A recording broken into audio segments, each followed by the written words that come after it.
Hello बच्चों बच्चों आप सभी का मेरे चैनल पर स्वागत है। मैं आज आपको क्लास 8वीं का 5वां पाठ दोहे पढ़ा रही हूँ। देखो बच्चों, मैंने आपको कबीर दास जी के दोहे पहले वाले वीडियो में पढ़ा दिए थे। आज आपको मैं रहीम दास जी के दोहे पढ़ा रही हूँ। तो चलो मैं शुरू करती हूँ। रहीमन वे नर मर चुके, जे काहू मांगन जाही। उनते पहले बेमुए, जिन मुख निकसत नाही। सबसे पहले आप शब्दार्थ देख लीजिए। कहू का मतलब होता है कहीं, और जाही का मतलब होता है जाते हैं। उनते यानी उनसे, और मुए का मतलब होता है मर गए, और मुख का मतलब होता है मुंह, और निकसत का मतलब होता है निकलता है। अब इसका आप सरल अर्थ देखिए और उसके बाद मैं आपको इसका भावार्थ बताऊंगी। देखिए, रहीमन बे नर मर चुके। रहीम दास जी कह रहे हैं कि वे नर मतलब व्यक्ति मर चुके हैं। वे व्यक्ति मर चुके हैं। कौन से वाले व्यक्ति मर चुके हैं? जे कहूँ मांगन जाई। जो कहूँ मतलब कहीं, मांगन मतलब मांगने के लिए, जाही मतलब जाते हैं। जो व्यक्ति कहीं मांगने के लिए जाते हैं, इसका क्या मतलब है? इसका मतलब है कि जो व्यक्ति भीख मांगते हैं, मेहनत नहीं करते और दूसरों से कुछ मांगते हैं, वे लोग मर चुके हैं। कैसे मर चुके हैं? उनकी आत्मा मर चुकी है। उन्होंने अपना अपना सम्मान खो दिया है, इसीलिए वे दूसरों से कुछ भी मांगते हैं। आगे देखिए, उनते पहले बेमुए। उनते यानी उनसे, पहले मतलब पहले, बेमुए उनसे पहले तो वे व्यक्ति मर चुके हैं। जिन मुख निकसत नाही। जिन मतलब जिनके, मुख का मतलब होता है मुंह, और निकसत मतलब निकलता है, नाही मतलब नहीं। जिनके मुंह से कुछ भी नहीं निकलता है, इसका मतलब है कि जो लोग मना कर देते हैं।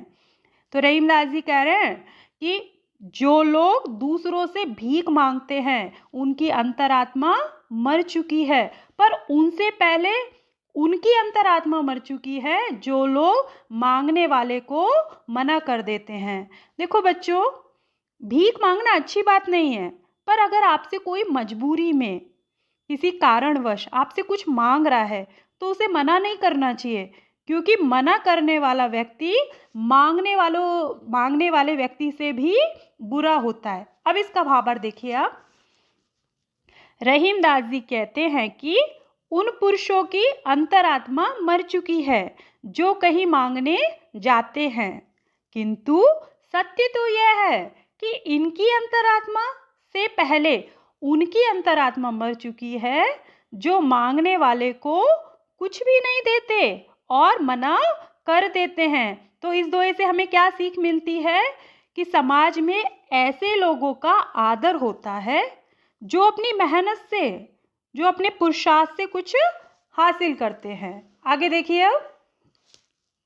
जो रहीम उत्तम प्रकृति, का करी सकत कुसंग।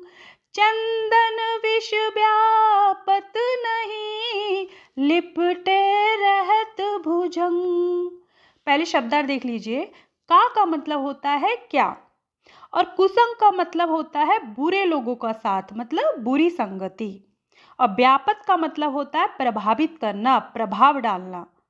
और भुजंग का मतलब होता है सांप। देखो बच्चों, रहीम दास जी ने इस दोहे में क्या बताया कि जो लोग सज्जन होते हैं उन पर बुरी संगति का कोई प्रभाव नहीं पड़ता। वो लोग बुरे लोगों के साथ भी रहकर अपनी अच्छाई नहीं छोड़ते। अब इसी बात को उन्होंने एक एग्जाम्पल से समझाया है। उन्होंने चंदन के पेड़ का एग्जाम्पल दिया है कि जिस तरह से चंदन के पेड़ पे चारों ओर सांप घूमते रहते हैं, पर सांप के जहर का प्रभाव चंदन के पेड़ पर नहीं पड़ता, और चंदन की खुशबू कम बिल्कुल नहीं होती है।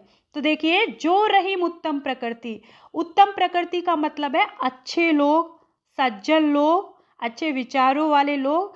का करी सकत कुसंग, उनका बुरी संगति कुछ भी नहीं बिगाड़ सकती है, कुछ भी प्रभाव नहीं डाल सकती है। जिस प्रकार चंदन का पेड़ लिपटे रहत भुजंग, उस लिपटे रहत मतलब चारों तरफ लिपटे रहते, भुजंग मतलब सांप। जिस तरह चंदन के पेड़ पर चारों ओर सांप लिपटे रहते हैं पर विष व्यापत नहीं। विष मतलब जहर, व्यापत मतलब प्रभावित करना। लेकिन जो सांप का जहर होता है ना, वो चंदन के पेड़ को प्रभावित नहीं करता है, तो चंदन की पेड़ की खुशबू कम नहीं होती है। अब इसका भाबर देखिए। रहीमदास जी कहते हैं कि जो लोग अच्छे विचारों वाले और सज्जन होते हैं उन पर बुरी संगति का कोई असर नहीं पड़ता। जिस प्रकार चंदन के पेड़ पर जहरीले सांप लिपटे रहते हैं फिर भी वे अपनी खुशबू और गुण नहीं छोड़ते, उसी प्रकार हमें भी अपने चरित्र को इतना बलवान बनाना चाहिए कि उस पर किसी भी बुराई या बुरी संगति का प्रभाव नहीं पड़े। अब आप आगे का दोहा देखिए। बड़े बड़ाई ना करे, बड़े न बोले बोल, रही मन हीरा कब कहे, लाख टको मेरो मोल। शब्दार्थ देख लीजिए। बड़ाई का मतलब होता है प्रशंसा और मोल का मतलब होता है कीमत, कॉस्ट। और हीरा आपको पता है हीरा क्या होता है? डायमंड को डायमंड, ठीक है। अब इसका आप सरल अर्थ देखिए और फिर भावार्थ देखिए। बड़े बड़ाई ना करे, रहीमदास जी कह रहे हैं कि बड़े मतलब जो लोग बड़े होते हैं। कैसे बड़े होते हैं? मतलब जो लोग अच्छे होते हैं, सज्जन होते हैं, महान होते हैं। बड़ाई ना करे, बड़ाई मतलब वो अपनी तारीफ नहीं करते हैं, वो अपनी खुद की प्रशंसा नहीं करते हैं।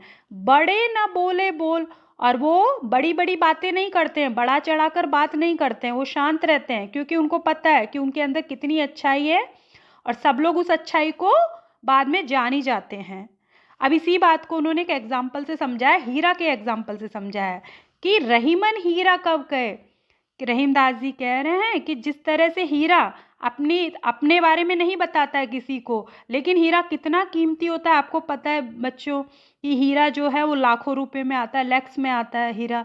लाख टको मेरो मोल, कि हीरा कब बताता है अपने आप को कि उसका मूल्य, उसका कॉस्ट लाख रुपए में है, मतलब लैक्स में है। पर हीरा किसी को नहीं बताता क्योंकि सभी को पता है कि हीरा का कितना मूल्य है।